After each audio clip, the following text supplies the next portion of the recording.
Shri Krishna Chaitanya Prabhu Nityananda.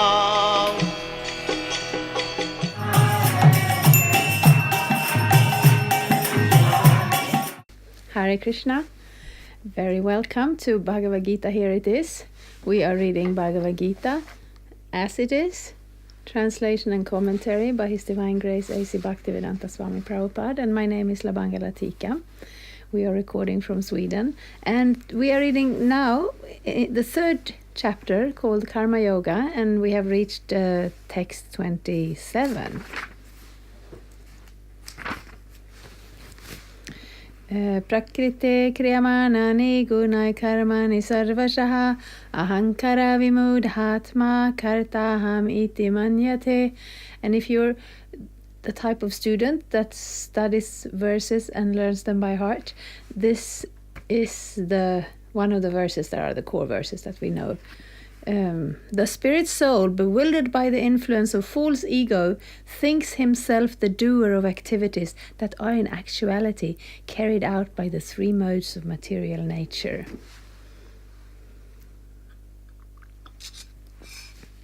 Purport. Two persons, one in Krishna consciousness and the other in material consciousness, working on the same level, may appear to be working on the same platform, but there is a wide gulf of difference in their respective positions. The person in material consciousness is convinced by false ego that he is the doer of everything. He does not know that the mechanism of the body is produced by material nature, which works under the supervision of the Supreme Lord. The materialistic person has no knowledge that ultimately he is under the control of Krishna. The person in false ego takes all credit for doing everything independently, and that is the symptom of his nescience. He does not know that this gross and subtle body is the creation of material nature under the order of the Supreme Personality of Godhead, and as such his bodily and mental activities should be engaged in the service of Krishna in Krishna consciousness.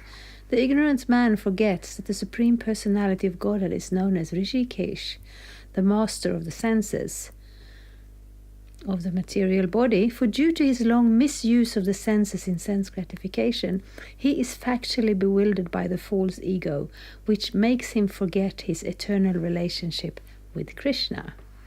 Yes, so there's another of those verses that produce a certain paradigm shift. I mean, I have been reading this before. This is not news in that way, but still when I read it, it makes me shift my consciousness back to where it belongs. Religion is not a small addition in our personal life. God is not something on the outskirts of existence that we may bring in when we feel like it. It's the other way around. Our consciousness has been drawn away from reality because we wanted that very much. It's like when we have, for instance, children are very good for examples. If we're in the kitchen and we're making something and there is all kinds of fire and hot boiling things and hot ovens and knives, and we don't really want our children there, but they want to be involved. So we give them a play space very close by, and they can have their miniature pots and pans and spoons and some substances, and maybe something that looks like a stove but without flames or heat or anything, and they convince themselves. We used to sit on the playground, and children, they make cakes out of sand, and then they offer you the cake and you go, what a nice cake. And of course there's no cake. It's just make-believe, it's just play, it's not real. And the child, to a certain extent, of course, knows that a real cake is better than the sand cake.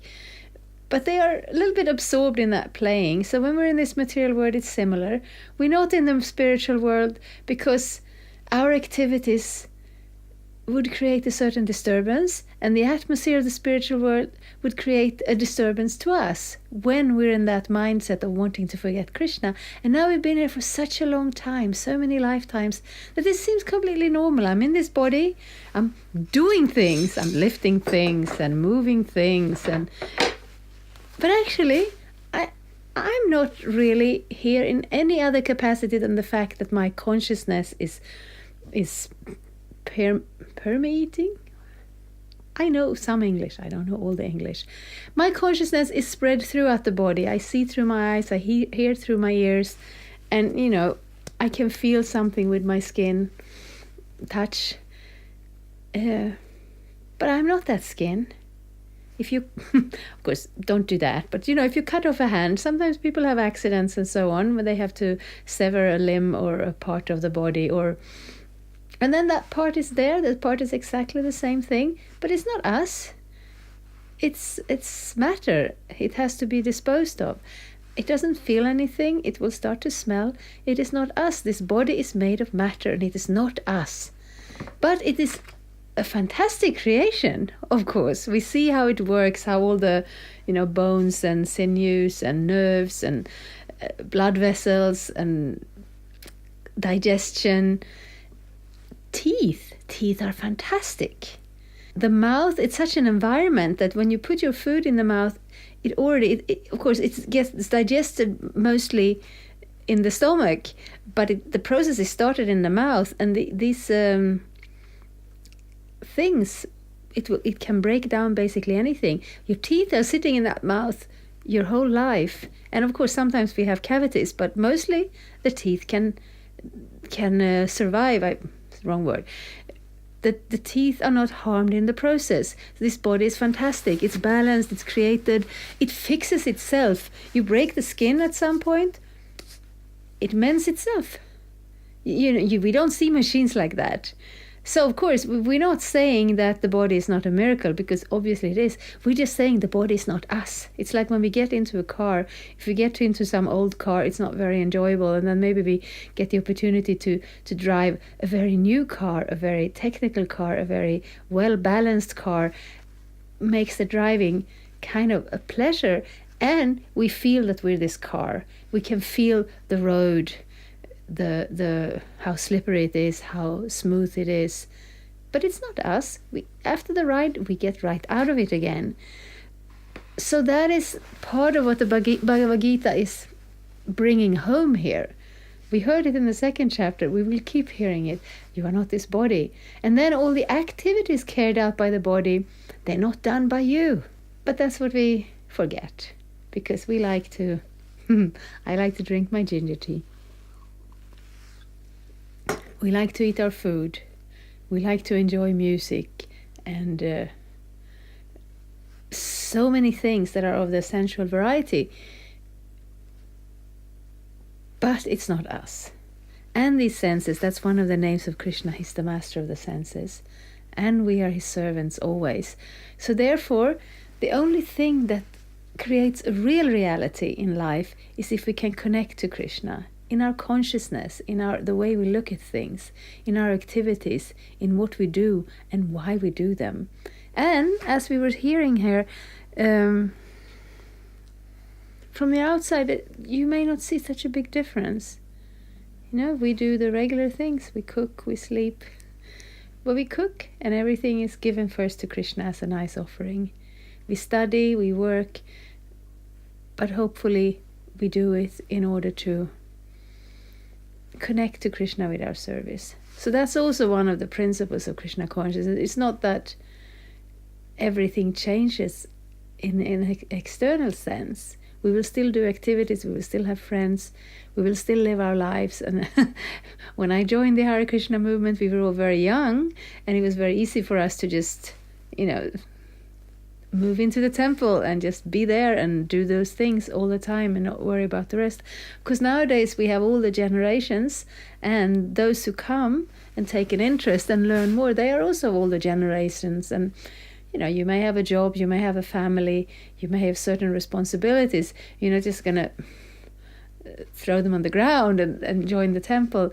That's all right. Still, the The thing that has to change is our consciousness, our attitude, why we do things. We may largely, of course, we don't do everything. We don't do the most foolish things. We don't take drugs, and we don't kill animals, and those pointless things, we give them up.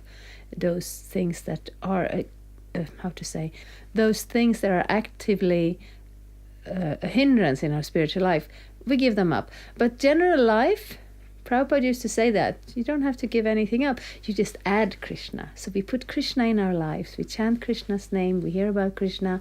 And we find out some way that our activities can be used as a service to Krishna.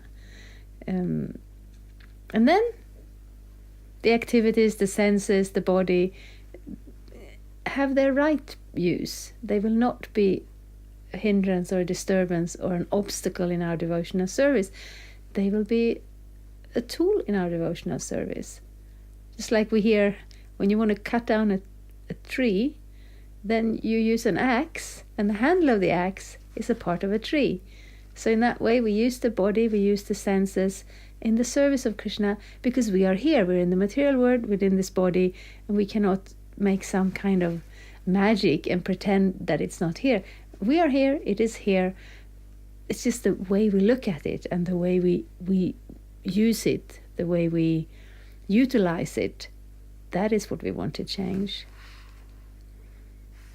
I think I can read another verse. Tattva vittu mahabaho guna karma vibhagayo guna guneshu vartanta iti matva nasatyate. One who is in knowledge of the absolute truth, O mighty armed, does not engage himself in the senses and sense gratification, knowing well the difference between work in devotion and work for fruitive results. Yes, so that's the difference. Work in devotion and work for fruitive results. But work we will do, act we will do. We are living entities, we are not inert stones or somehow...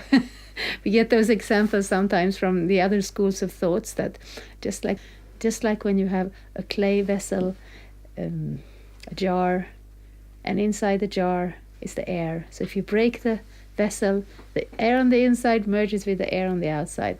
And that's true when you speak about air, but we are not air. We are persons. We have desires and activities and will and personality and relationships. And this goes on in the spiritual sense, only there it goes on in a connection with Krishna and without that illusion, that false ego that we are very much conditioned by now.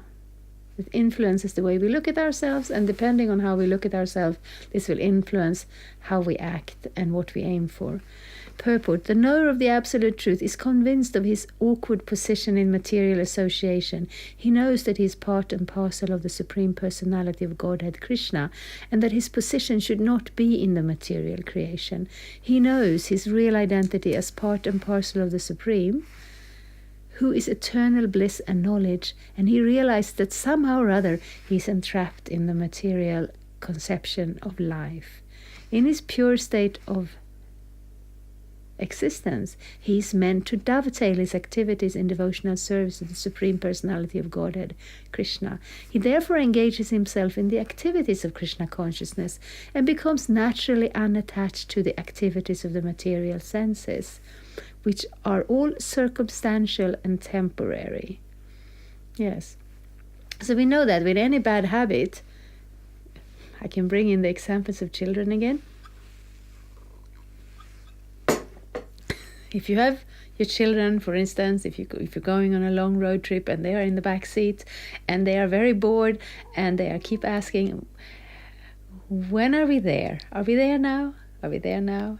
And then they will start to fight between them, and then you're telling them, stop yelling and stop fighting, and it doesn't work. You cannot tell children to stop doing something. Of course, sometimes you can do that. I mean, stop putting your hand in the fire, like that. But if they have some engagement, if they want to do something, and if they have this idea that this is the activity, to just stop it doesn't work, because for children to just sit down and do nothing is very unnatural. So you give them a better activity. You make some game or some song or something something different. And then when you're engaged in that thing, the other thing, you forget about it. And so the same with us. If we want to create the philosopher that says, we will do nothing and we will be nothing, and everything we will give it up for nothing, this is very impractical and very ineffective, and also it's not in accordance with our actual real nature, because we are active living persons. Dovetailing, I have learned, is a carpentry term. Somehow when you join two pieces of wood so they connect together. So in the same way, if we connect our activities, our normal everyday activities, or our dedication or our dreams and plans in Krishna's service, then we will still be ourselves, we will still be active, but we will be directed towards Krishna, and our Krishna consciousness will grow in that way. That person, he knows that his material condition of life is under the supreme control of the Lord. Consequently, he is not disturbed by all kinds of material reactions, which he considers to be the mercy of the Lord. According to Srimad Bhagavatam, one who knows the absolute truth in 3 different features, namely Brahman, Paramatma, and the Supreme Personality of Godhead, is called Tattvavit, for he knows also his own factual position in relationship with the Supreme. So that is the solution to that illusion. It is the solution to the false ego. It is actually the practical way to make spiritual advancement. Because we have some philosophy and we understand it also in a theoretical way, but the way that makes it work is that we can apply it in our lives. And when we do that, in the beginning it's a little bit theoretical, but when we do it, we can experience the difference. There is a big difference. When we do something just for ourselves, we will take the fruits of that activities. We will also take the karma for that activities.